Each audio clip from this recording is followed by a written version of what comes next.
Nah, setelah kemarin kita udah ngebahas Dancing Plague ya, wabah yang ngebuat 400 orang di Prancis pada nari sampai mati. By the way, yang belum nonton kalian bisa cek video gua yang ini. Nah, kali ini gua nemu topik yang gak kalah seru pak, yaitu Auschwitz atau kamp konsentrasi Nazi paling mengerikan sekaligus terburuk yang pernah ada dalam sejarah. Kenapa gua bilang terburuk? Karena kamp ini merupakan tempat di mana pasukan Nazi ngebantai sekurang-kurangnya 6 juta orang Yahudi dengan berbagai macam metode, atau yang kita kenal sekarang sebagai peristiwa Holocaust. Nah, di video ini gua akan ngejelasin sedikit struktur dan juga alasan kenapa Nazi ngebangun kamp ini. So pastikan kalian udah nyiapin cemilan, kopi dan headset biar kalian makin enjoy lagi dengerin ceritanya. Kalau udah, langsung aja kita gas ke pembahasannya. Enjoy.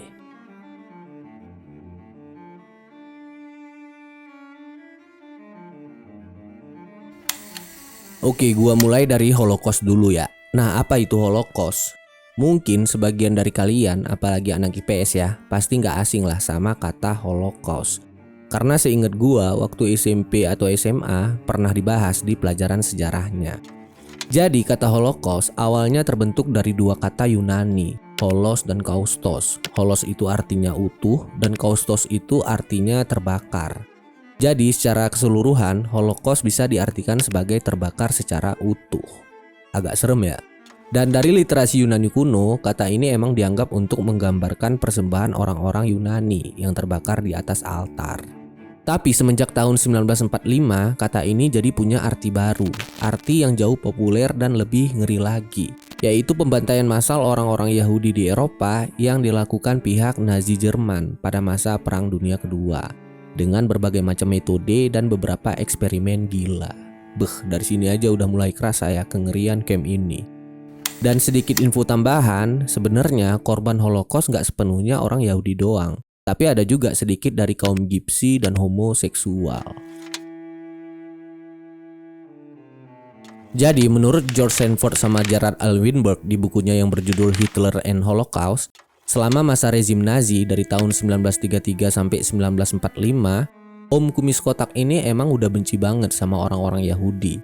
Di masa itu dia gencar banget nih nyebarin kebencian, mengecam keras sekaligus nyiptain intoleransi ke kaum Yahudi. Sampai akhirnya kebenciannya ini berakhir dengan kematian sekitar 6 juta orang Yahudi di peristiwa Holocaust.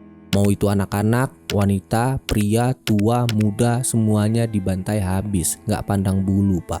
Nah pertanyaannya, kenapa Hitler bisa sebenci itu sama orang-orang Yahudi? Masih menurut buku tadi, di situ dijelasin Hitler dari kecil emang udah dapat doktrin buruk dari beberapa pihak perihal masalah kaum Yahudi. Dari dia kecil nih, dia emang udah nganggep kalau semua Yahudi itu buruk dan jahat. Dan semakin lama, ternyata doktrin ini ngaruh banget ke Hitler. Sampai akhirnya jadi keyakinannya dia. Ditambah lagi, waktu dia kecil, dia punya pengalaman-pengalaman buruk yang berhubungan sama Yahudi. Salah satu pengalaman paling traumatis buat dia adalah waktu ibunya meninggal secara janggal di tangan seorang dokter Yahudi. Dari sini ya udah, kebencian Hitler ke orang-orang Yahudi pun ya makin nambah parah. Abis itu setelah dia menjadi Führer atau berkuasa, dia nganggep kalau ras Arya, rasnya orang Jerman, adalah ras yang paling terbaik, ras paling superior dan rasnya orang-orang yang terpilih. Dan di saat yang bersamaan, dia juga nganggep kalau ras Yahudi itu adalah ras inferior atau kelas ras rendahan yang nyoba menyaingi mereka. Gegara alasan-alasan inilah Hitler akhirnya menetapkan bahwa ras Yahudi itu harus dibinasakan. Waduh, emang bahaya banget pemikiran Bapak Kumis Kotak ini ya. Nah dari sini orang-orang Yahudi pun mulai nih dianiaya. Mula-mulanya aniayanya itu bisa dibilang masih dianggap kejam karena meliputi diskriminasi dan kekerasan. Tapi lama-kelamaan dari konsistensi penganiayaan ini, pihak Nazi akhirnya naikin level kekejaman mereka ke tingkat yang tidak manusiawi. Mereka benar-benar nganggap kaum Yahudi itu sampah yang harus dibersihin. Sampai akhirnya mereka nyusun sebuah rencana pemusnahan besar-besaran yang mereka sebut sebagai Project Last Solution atau Project Solusi Terakhir. Yang tidak lain dan tidak bukan adalah Holocaust. Walaupun kita semua tahu ya kalau Yahudi itu nggak habis di Holocaust, masih ada mereka sampai sekarang. Dan dari sini juga banyak muncul beberapa versi kenapa Hitler nggak ngabisin kaum Yahudi secara total atau nggak sampai habis. Yang pertama, karena Jerman keburu kalah perang. Ya tahu sendiri kan ya, kalau Jerman nyerah ke sekutu di akhir Perang Dunia Kedua, sebelum mereka sempat ngebantai semua Yahudi. Ini alasan yang paling masuk akal nih. Terus ada lagi alasan lain yang lumayan dipercaya sama sebagian banyak orang. Jadi katanya dulu tuh Hitler pernah ngomong gini.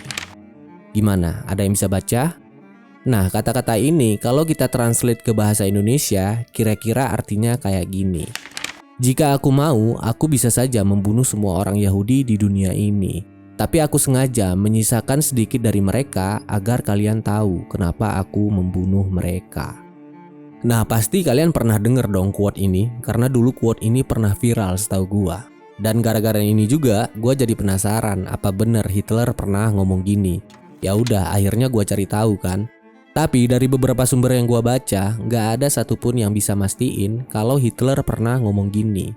Tapi di lain sisi, kata ini juga nggak bisa dibilang hoax karena mengingat kekuatan militer si kumis kotak ini emang super sekali pada saat itu. Jadinya status kebenaran kata-kata ini tuh ya masih ngambang.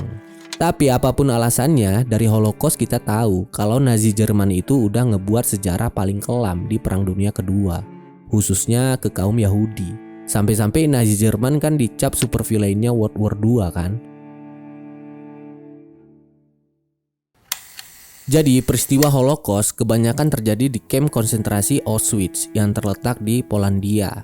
Nah, nama Auschwitz sendiri diambil dari nama kota tempat kamp ini berada, yaitu Auschwitzen. Jadi kalau ditranslate ke bahasa Jerman jadinya Auschwitz. Terus di kamp ini seluruh tahanan bakal ditato dengan nomor seri. Tato di dada kiri untuk tahanan perang Soviet dan tato di lengan kiri untuk tahanan warga sipil. Dan Auschwitz ini terdiri dari 3 kamp besar. Yang pertama Auschwitz 1, Auschwitz 2 Birkenau, dan Auschwitz 3 Monowitz. Awalnya kamp ini cuma 1 doang, tapi seiring perkembangannya akhirnya kamp ini dibelah jadi 3. Auschwitz 1 yang tadinya jadi tempat tahanan politik, fungsinya dialihkan sebagai tempat pendataan tahanan. Jadi Yahudi yang ditangkepin tuh awalnya dikumpulin di sini buat didata dan diseleksi. Selain itu di Auschwitz 1 ini juga ada tempat penyiksaan, tepatnya di blok 11. Terus di antara blok 10 sama 11 ada sebuah tembok besar yang mereka sebut Death Wall karena biasanya tahanan dieksekusi di tembok ini. Mereka dijejerin, kalau udah rapi baru deh didor itu satu-satu. Dan ada satu laporan yang bilang kalau ada sekitar 11.274 tahanan sipil dan 6.314 tahanan perang yang dieksekusi di tembok itu. Wah, ini jumlahnya nggak main-main ya, ribuan loh ini yang mati di satu tembok doang. Dan ini baru yang dieksekusi ya, belum lagi yang disiksa atau dijadiin eksperimen. Merinding gua. Di blok 11 penyiksaannya juga nggak main-main pak. Kalau dipukuli ya udah pastilah namanya juga penjara kan. Yang ngerinya kalau ada tahanan lain yang nyoba ngebantu tahanan yang habis dipukulin, misalnya kayak ngebantu ngobatin, tahanan yang ngebantu itu nantinya bakal ikut dipukulin juga. Terus cara mereka menginterogasi tahanan juga ugal-ugalan banget. Caranya muka si tahanan bakal ditaruh di atas kompor, terus dibakar sampai mereka bener-bener ngomong jujur. Nah lo, terus dicambuk juga iya, dan parahnya setiap cambukan si tahanan harus menghitung dan ngucapin terima kasih. Misalkan nih cambukan pertama, jepret, si tahanan harus bilang terima kasih sudah mencambuk saya 1 kali. Dijepret lagi, terima kasih sudah mencambuk saya 2 kali. Gitu terus sampai selesai. Dan kalau si tahanan gak inget dia udah dicambuk berapa kali, cambukannya bakal diulang dari 0 pak. Bayangin aja udah ngilu kita ya. Dan gak itu doang, para tahanan juga banyak yang digantung. Yang digantungnya itu tangannya diikat ke belakang, kayak gini nih posisinya. Nah, apa nggak remuk tuh tulang bahu? Dan bener aja, gara-gara ini banyak tahanan yang tulang bahunya itu patah atau hancur. Dan otomatis ya mereka udah pasti nggak bisa kerja dong. Nah udah gitu, tahanan-tahanan ini yang badannya udah rusak bakal dipindahin ke Auschwitz 2 Birkenau atau biasa disebut Birkenau doang. Dan kalau mereka udah diputusin dipindahin ke camp 2 ini, mereka udah dipastikan bakal tewas. Karena di camp 2 inilah tempat pemusnahan yang sebenarnya. Pernah denger ruangan gas beracun, eksperimen suntik penyakit, atau oven kremasi Nazi? Yaitu semua mereka lakuinnya di Birkenau ini. Nah, Birkenau sendiri dibangun di tahun 1941 dan bertujuan untuk mengurangi kepadatan di camp 1. Dan fungsi awalnya juga sama kayak Camp 1, buat nampung tahanan politik. Tapi lama-kelamaan tahanannya malah nambah terus. Sampai akhirnya tercatat ada 200.000 tahanan di Birkenau ini. Jir, jumlahnya 4 kali lipat dari Camp 1. Nah, karena jumlah tahanan nambah terus, akhirnya Birkenau dirubah jadi tempat pemusnahan. Sampai-sampai mereka bikin beberapa krematorium buat mengkremasi mayat-mayat tahanan yang meninggal karena eksperimen atau yang meninggal di ruangan gas beracun. Nah, yang uniknya, yang jadi petugas di krematorium ini bukan tentara Nazi, melainkan tahanan yang lain yang mereka panggil Sonderkommando. Mereka ini tugasnya cuma satu, cuma buat ngebakar mayat-mayat tahanan yang lain. Dengan persentase besar, mereka nantinya juga bakal mengalami hal yang sama. Bakal berakhir di kremasi juga. Dan memang tugas pertama Sonderkommando yang baru masuk pasti disuruh buat ngebersihin mayat-mayat Sonderkommando yang sebelumnya. Nah, di tanggal 7 Oktober 1944 pernah terjadi suatu peristiwa yang cukup heboh perihal masalah Sonderkommando ini. Jadi ceritanya Sonderkommando yang bertugas saat itu dapat kabar kalau mereka bakal dipindahin ke camp lain. Nah, di sini mereka udah ngerti nih, kalau dipindahin ke camp lain itu artinya giliran mereka yang akan dimusnahin. Tahu mereka mau dibunuh, akhirnya mereka memberontak. Mereka nyerang para penjaga Nazi di sana. Tapi sayang usaha mereka gagal. 3 orang meninggal dan salah satunya katanya ada yang dibakar hidup-hidup. Tapi menurut gue lebih baik gini sih, lebih baik melawan daripada enggak sama sekali. Toh hasilnya sama aja kan, bakal end juga ujung-ujungnya. Nah, gara-gara kejadian ini, krematorium nomor 4 jadi rusak parah dan gak bisa digunain lagi. Dan di hari itu juga ada sekitar 250 Sonderkommando yang tewas di tempat. Dan situasi ini kemudian dimanfaatin sama tahanan lain buat kabur. Tapi sayangnya semuanya berhasil ditangkap dan langsung ditembak mati. Buset, bunuh orang udah kayak bunuh laler, jir. Selanjutnya Camp 3 Monowitz. Camp ini dibangun khusus buat tahanan yang dijadiin buruh kerja paksa. Dan awalnya ada sekitar 35.000 tahanan di camp ini. Tapi nggak lama 25.000 langsung tewas gara-gara kurang gizi, penyakit, sama beban kerja. Wah, ternyata semuanya sama aja ya. Terus para petugas Nazi di sana juga selalu ngancem mereka, ngancem para pekerja paksa ini. Dengan bilang kalau mereka kerjanya nggak bener atau produktivitasnya nggak meningkat, mereka bakal dikirim ke Camp 2, ke Birkenau. Ya tahu sendirilah ya, tahanan yang dipindahin ke Birkenau ini nasibnya bakal gimana. Ya intinya kalau udah masuk ke Auschwitz ini pilihannya cuma 2, mau mati pelan-pelan atau langsung tewas mengenaskan di Camp 2. Tentukan pilihanmu sekarang. Kok jadi kayak kuis gini ya?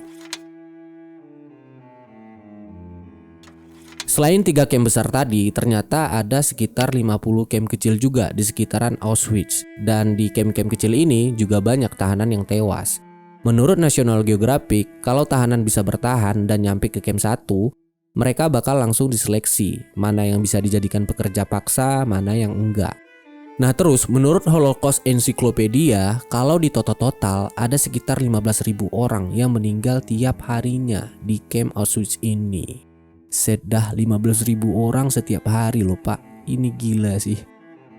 Nah tadi gua sempet bilang kan kalau ada beberapa tahanan yang nyoba kabur. Dan ternyata itu bukan satu-satunya percobaan kabur di Auschwitz ini. Sebelumnya tercatat ada sekitar 800 percobaan kabur. Tapi yang berhasil cuma 144 doang pak, nggak nyampe seperempatnya. Nah salah satu cerita tahanan kabur paling terkenal itu terjadi pada tanggal 20 Juni 1942. Jadi ceritanya ada 4 tahanan Polandia yang nyamar jadi penjaga di sana. Mereka berhasil nih nyuri seragam, nyuri senjata, sama ngambil mobil dinas. Udah gitu ya udah mereka nyetir dengan santuinya lewat gerbang utama tanpa hambatan. Dan katanya mereka juga sempet maki-maki petugas pintu gerbang. Widih, ini gokil sih. Bisa lolos dengan santuy dari salah satu neraka dunia terburuk yang pernah ada. Otwieram prawe drzwiczki, wystawiam, żeby widzieli szarże, wiesz, i mówię do jasnej cholery, śpisz dupku tam czy co? Otwieraj ten szlaban, bo ja ciebie obudzę, jeśli ty nie możesz się obudzić. Ten SS-man podskoczył, szlaban idzie do góry, Gienek bieg włącza do przodu, i suniemy naprzód. Wolność. Dan di tahun 1944 juga pernah ada tahanan yang nyoba kabur dengan cara yang sama. Tapi sayang mereka ketahuan, terus mereka ditangkep dan ya udah langsung dimodarin. Dan di tanggal 27 Januari 1945, Soviet berhasil ngobrak-ngabrik pasukan Jerman sampai akhirnya mereka berhasil masuk ke Auschwitz. Nah, di situ mereka nemu 7.000 tahanan yang kondisinya itu udah kurus kering, tinggal tulang sama kulit doang. Dan yang sedihnya 500 diantaranya adalah anak-anak. Dan dari segitu banyaknya orang yang bisa berdiri itu cuma sedikit, Pak. Dan di sini rumornya tentara Soviet bukannya ngebebasin mereka, tapi malah mindahin mereka ke Gulag, salah satu kamp konsentrasi Soviet yang gak kalah kejam juga dari Auschwitz. Waduh, sedih banget nih nasib orang-orang ya. Keluar dari mulut buaya malah masuk ke kandang harimau. Gak habis pikir gua. Nah, Gulag ini menarik juga nih. Gimana? Apa perlu kita bahas? Kalau perlu silahkan komen. Dan setelah perang berakhir, terus camp Auschwitz ini juga udah kosong, pemerintahan Polandia akhirnya mutusin ngerubah camp Auschwitz ini menjadi museum, sekaligus sebagai salah satu peninggalan Perang Dunia Kedua paling bersejarah di Polandia. Dan camp konsentrasi Auschwitz ini juga akhirnya terdaftar sebagai salah satu situs warisan dunia UNESCO. Gimana? Apa ada dari kalian yang udah pernah main kemari? Kalau ada, boleh dong share pengalamannya di kolom komentar. Auschwitz was hell. Auschwitz really was hell. So, itulah dia tadi sedikit informasi tentang Auschwitz, kamp konsentrasi terburuk milik Nazi Jerman pada Perang Dunia Kedua. Gimana menurut kalian? Kalau menurut gua pribadi ya ini udah cukup sih ngegambarin gimana kejamnya Nazi pada saat itu. Gila parah, bunuh orang udah kayak bunuh cicak, Pak. So ya, sekian dulu video kali ini. Semoga menghibur dan nambah wawasan juga buat kita semua. Kalau ada kata-kata yang kurang berkenan gua minta maaf, dan kalau ada yang salah dari cerita ini mohon dikoreksi. Jangan lupa subscribe dan like kalau kalian suka dengan channel ini. Hope you enjoy and see you guys in the next video. Peace out.